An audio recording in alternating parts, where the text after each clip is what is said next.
Hello, I'm Supervisor Don Knabe. I'm pleased to welcome you back to another episode of Dialed In. Have you recently purchased a car, a tank of gas, or a new pair of shoes? Maybe you're a small business owner selling your products overseas. Chances are what you are buying and selling moved through one of the two largest economic hubs in the entire United States, the ports of Long Beach and Los Angeles. Encompassing over 15,000 acres, the ports of Long Beach and Los Angeles are two of the busiest ports in this country and are the gateway to international trade. Each year, nearly 15 million cargo containers pass through the ports, bringing goods and products across the ocean, creating millions of jobs, injecting billions of dollars into our economy. This month, I'm pleased to welcome the executives of the two largest ports in the Western Hemisphere to discuss their impact on our country's economy as well as the global trade industry. I hope you will enjoy the show. When Connie Andrews got married, her maid of honor, Caitlin, made some unauthorized alterations to her dress, and Connie realized Caitlin was not her friend.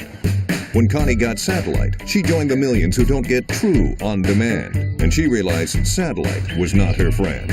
Now Connie has Charter, with over 10,000 titles, many free. It's the on-demand she always wanted. Take it from Connie. Satellite is not your friend.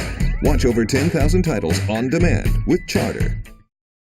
Welcome back to Dialed In. My guests today are John Slangerup, Chief Executive of the Port of Long Beach, and Gene Soroka, Executive Director of the Port of Los Angeles. John and Gene have served as the directors of their respective ports since only last June. And they came to the port, though. That's a short period of time, nearly 60 years of experience in the global marketplace. Thanks for joining me today, gentlemen. Good to be here. Thank you. Well, let's start with just some general information. You know where the ports are. I know where the ports are. Some folks know where the ports are. A little bit of news out there. But when did the ports, each of your ports, open? From the LA side, we opened in 1907, so more than 100 years of history behind us. And has any part of that from then till now, has there been any expansion of the Port of Los Angeles, or is it still sort of the same property lines and footprint? Oh, it's been expanded greatly over that time period. Today we have more than 40 different vessel services calling our port, and this past calendar year we moved more than 8.4 million TEUs through the complex. Wow.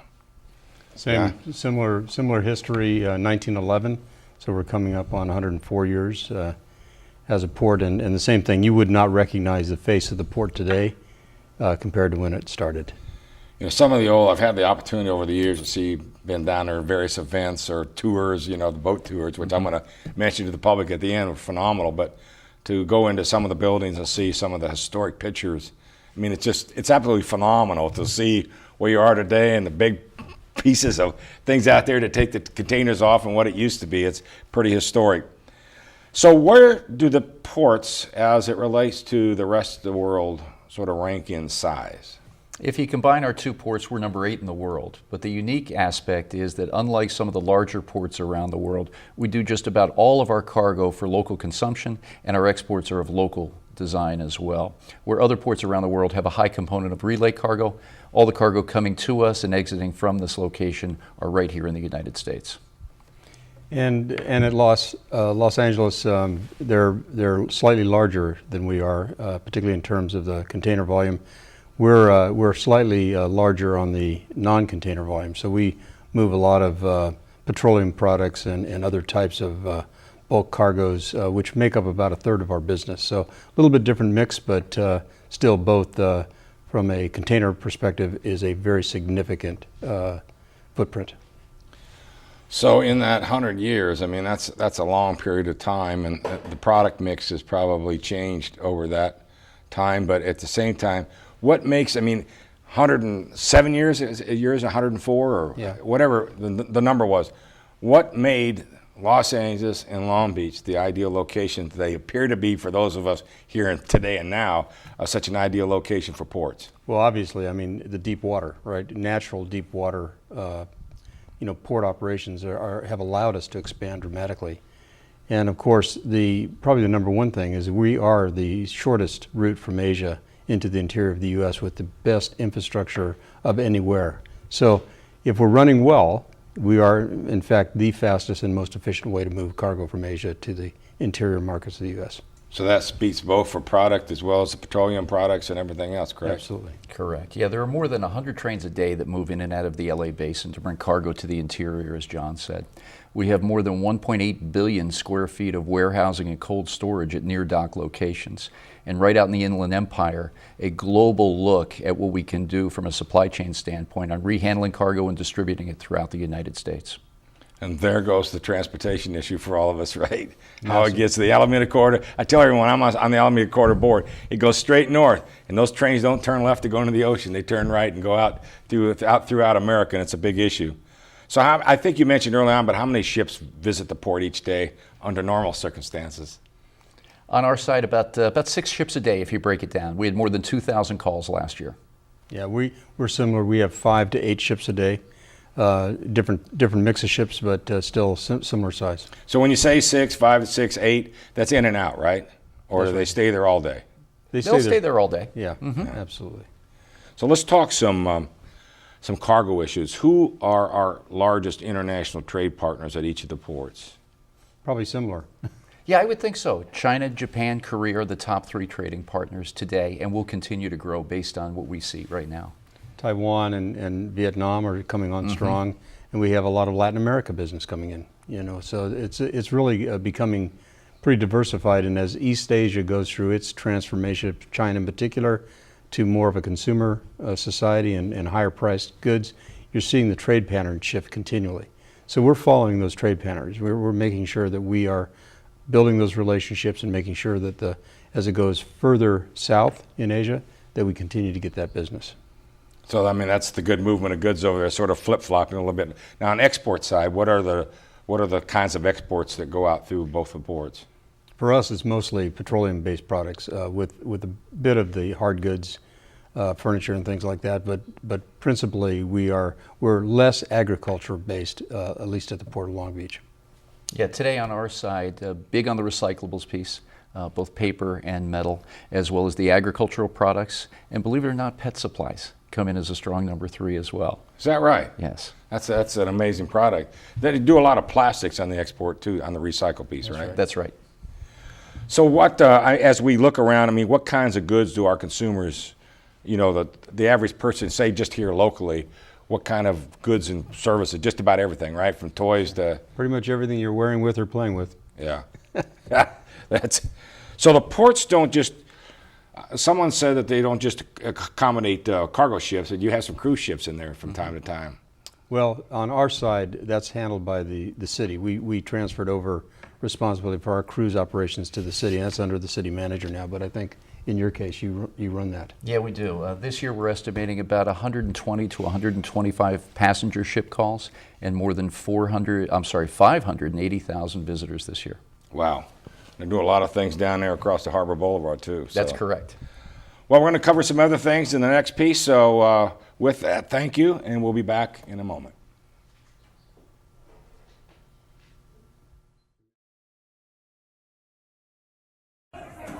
When Dennis Walker was in high school, his locker partner, Dave, stole his girlfriend.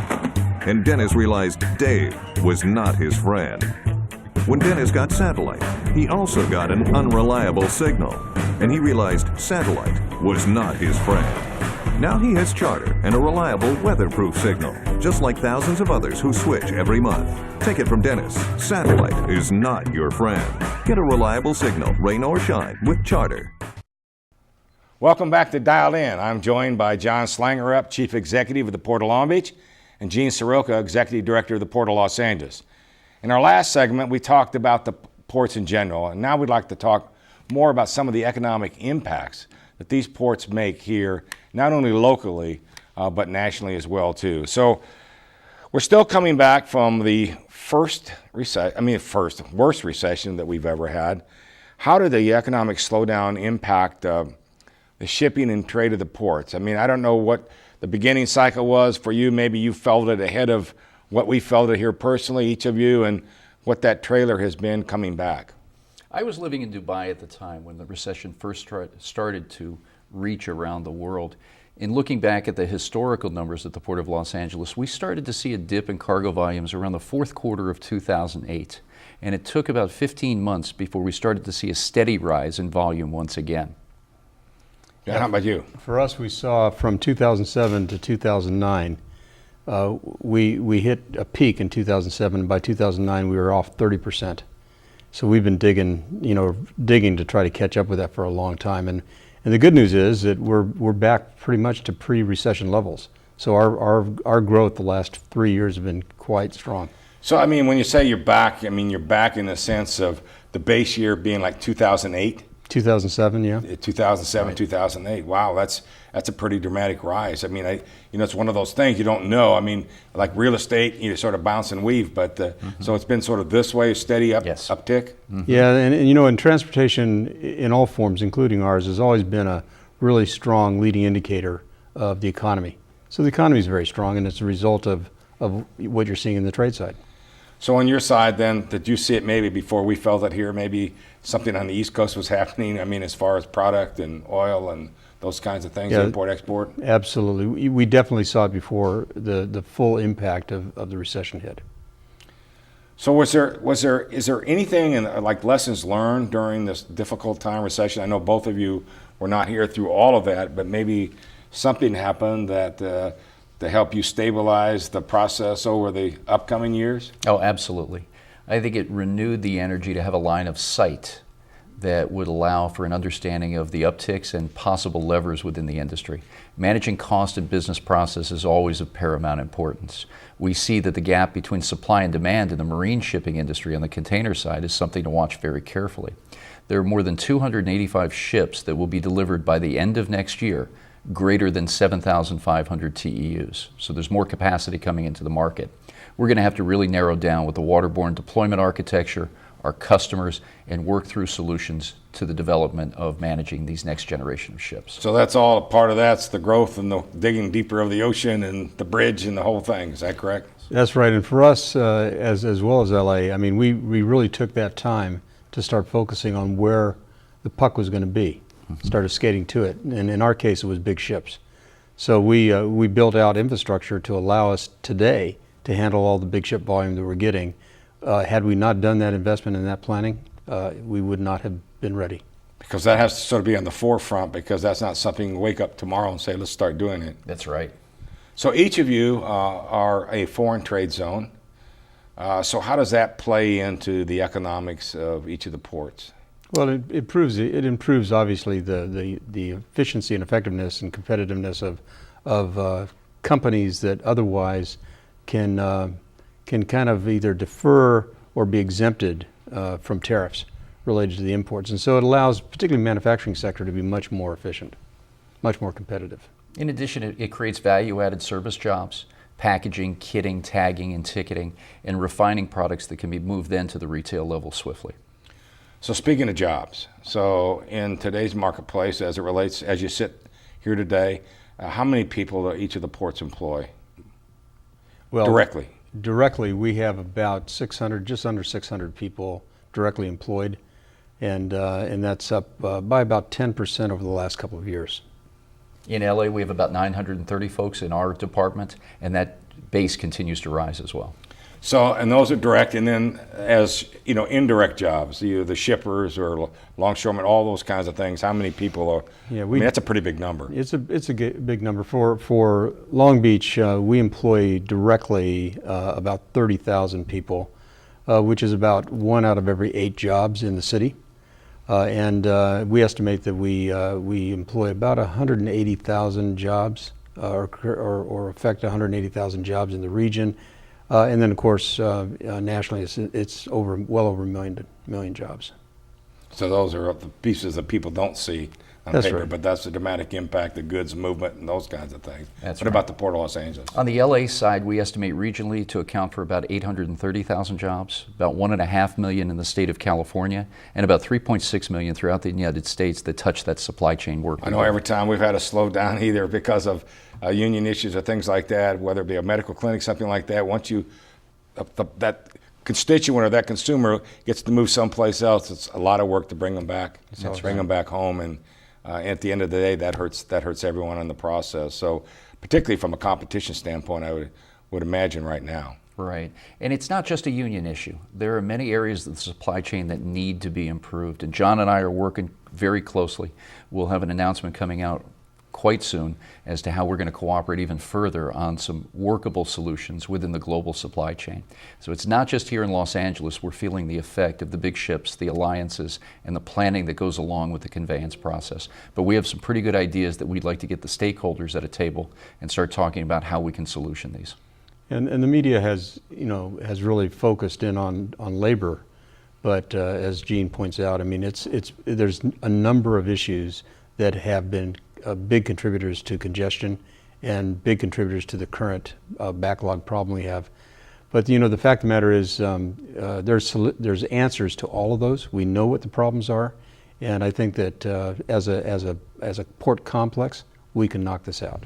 Well, I think, I know that you're both competitors from time to time on various lines and things, but at the end of the day, it really works well when you're talking and like that, because, that economizes and efficient. The efficiency that you're able to get speaking together. I remember back when I was on the Homeland Security Commission, one of the things that I found with all the grant bidding was that the Port of Los Angeles was doing one and the Port of Long Beach was doing one, and I finally brought the port folks together and the mayors together and said, hey, why don't we compete together? Because at 5 o'clock on a Friday, they don't really care whether it's Port of Los Angeles, Port of Long Beach. If we got a problem, we got to figure a way to get out and help people. So it's good to hear that in addition to that labor piece, like you say, that the media focuses on, you're working on the other issues as well. Absolutely, and we do have a history of working together. We've been sanctioned by the FMC for the better part of a decade to work on areas of safety, security, environmental programs, infrastructure, etc. There are more issues that we'll be able to work on together. John and I are in lockstep on how we want to help the industry and enable our customer partners. So we'll be doing some very good work down line. Yeah, I like to refer to it as co-opetition. We cooperate on many, many levels, but when it comes to the customer, if we get one of his customers and he gets one of ours, then the region wins. That's if right. we lose it to someplace else, the region loses. And we're going to talk about that competition and possible movement in the next segment. Again, thank you. We'll be right back. When Connie Andrews got married, her maid of honor, Caitlin, made some unauthorized alterations to her dress. And Connie realized Caitlin was not her friend. When Connie got satellite, she joined the millions who don't get true on-demand. And she realized satellite was not her friend. Now Connie has Charter, with over 10,000 titles, many free. It's the on-demand she always wanted. Take it from Connie. Satellite is not your friend. Watch over 10,000 titles on demand with Charter. Welcome back to Dialed In. I'm once again joined by John Slangerup, Chief Executive of the Port of Long Beach, and Gene Soroka, Executive Director of the Port of Los Angeles. We've talked about the economic impacts of the two ports, but now we want to get into the future of the ports of Long Beach and Los Angeles and what challenges are ahead. So if you sit back and look, we've talked about a lot of different things. What is the biggest threat that ports face as our economy and the world economy continues to grow? Certainly diversion of cargo. I mean, the current concern we both have is all about a lot of small, hungry ports wanting our business and our jobs. And we're talking about Canada, we're talking about Mexico, and of course we're talking about the East Coast, small ports there that are growing very rapidly. The fact of the matter is that everyone is investing heavily in port infrastructure. They're getting better at what they do. And we have to watch ourselves because nothing's taken for granted here. We have to work hard every day to win our business. The industry economics are evolving very rapidly, and that call for capital has started to move in a very different direction. We need to ensure that we're strong financially and we can contribute to that improvement program overall with respect to infrastructure. Bringing partners together and the nodes of the supply chain on the same page, I think, will also be a task that we have to manage. And you talk about that. I mean, a new word, the first time that I've heard that, I've heard about, Mexico and some of the other ports, but Canada, it seems so far north, but yet it's now a competitor. Yes. It is, and they're investing not just in their port infrastructure, significant investment, but they're also building rail connections, trying to really replicate what we naturally have here in Southern California. So what kind of capital projects are underway, infrastructure kinds of improvements? I know we've seen some in the media, but maybe you could give a little more detail. Sure. Yeah, we're spending about $1 million a day on our capital improvement plan, from the automation facility at TRAPAC to the deepening of the waters around the Houston Terminal project, as well as the infrastructure around our 110 freeway to move trucks a little more freely and away from neighborhoods. We'll continue in that mode for the immediate term. And we're pretty intense as well. We're in midway through a $4 billion improvement program, investment in infrastructure. We're spending about $600 million this year on a number of projects. The two major ones is a new bridge replacing the Gerald Dismond Bridge. That's coming out of the ground now, and it's going to be pretty iconic. I mean, it's going to be the tallest structure in Long Beach. It'll change the skyline, but more to the point of the container business, we're opening up this year phase one of our Middle Harbor project, which is a very significant investment, almost $2 billion in what will be a very, very large terminal operation, handle about 3 million TEUs or containers across those docks. And that will increase our capacity in phase one by about 10%. And once we bring on phase two, it's about a 20% improvement or increase in our actual container capacity. So it's a very big investment.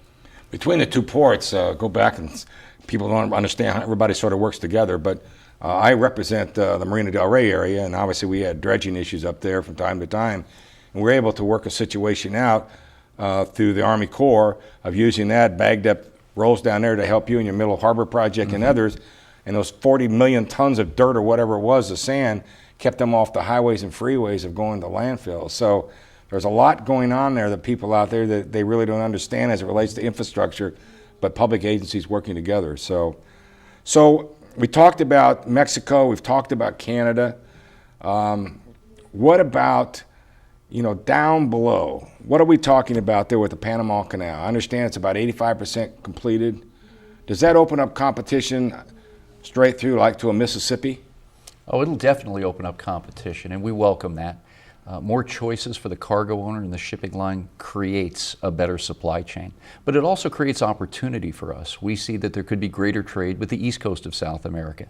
John alluded to that earlier, and I think that'll only enhance our competitive standing down line. When you look at, for example, Apple Computer and where they build their iPhones and all their i products, naturally you'd think they're built in China. No longer. They're now built in Brazil. So that creates, we have a massive consumer market here in the western states, and of course, where's that going to come? It's going to come up through the canal and to our West Coast port complex. So, we view this, and in fact, we're aggressively pursuing opportunities in Latin America to really develop trade there. So how is technology changing your operations down there? Either the greening piece or other pieces of technology? I think that's going to be one of the bigger plays in the future. And John and I have talked this on regular occasions. There are data points within the supply chain everywhere, whether it be in the local trucking industry or all the way up to when a merchant places a purchase order to the manufacturing facility in China. We as an industry need to harness that information. We think it can make the supply chain stronger, deliver some forecasting and predictability that we lack today to create better fluidity within the chain. The big thing that Gene and I have been pushing is the whole end-to-end custodial control of the process. When you look at the supply chain, it's very fragmented today. And really it's very silo-driven, so people are not sharing information as they could. So at the end of the day, that container, we have the ability to track that container all the way through the entire supply chain process to its destination. That's not being done today, and there's not a sense of certainty about delivery.